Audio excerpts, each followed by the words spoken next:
ಪುತ್ರಿಯರಿಗೆ ನೀಡಿದ್ದ 2.4 ಎಕರೆ ಆಸ್ತಿ ಈಗ ವಾಪಸ್.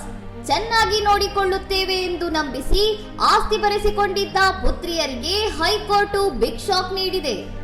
ಉಡುಗೊರೆ ಪತ್ರದಲ್ಲಿ ಷರತ್ತು ಇಲ್ಲ ಎಂಬ ಕಾರಣಕ್ಕೆ ಆಸ್ತಿ ನೀಡಲು ನಿರಾಕರಿಸಿದ್ದ ಜಿಲ್ಲಾಧಿಕಾರಿಗಳ ತೀರ್ಪನ್ನು ಹೈಕೋರ್ಟ್ ತಳ್ಳಿಹಾಕಿದೆ. ಗಿಫ್ಟ್ ಡೀಡ್ನಲ್ಲಿ ಬರೆದಿಲ್ಲ ಎಂಬ ಕಾರಣಕ್ಕೆ ಪೋಷಕರನ್ನು ಉಪೇಕ್ಷಿಸುವಂತಿಲ್ಲ. ನೈತಿಕ ಹೊಣೆಗಾರಿಕೆ ಕಾನೂನಿಗಿಂತ ದೊಡ್ಡದು ಎಂದು ಪೀಠ ಗುಡುಗಿದೆ.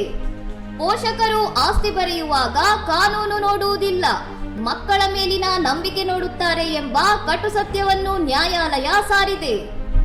ಓದಲು ಬಾರದ ತಂದೆಯನ್ನ ನಂಬಿಸಿ ತಾವೇ ಪತ್ರ ಸಿದ್ಧಪಡಿಸಿದ್ದ ಪುತ್ರಿಯರ ನಡೆಗೆ ಹೈಕೋರ್ಟ್ ತೀವ್ರ ಆಕ್ಷೇಪ ವ್ಯಕ್ತಪಡಿಸಿದೆ.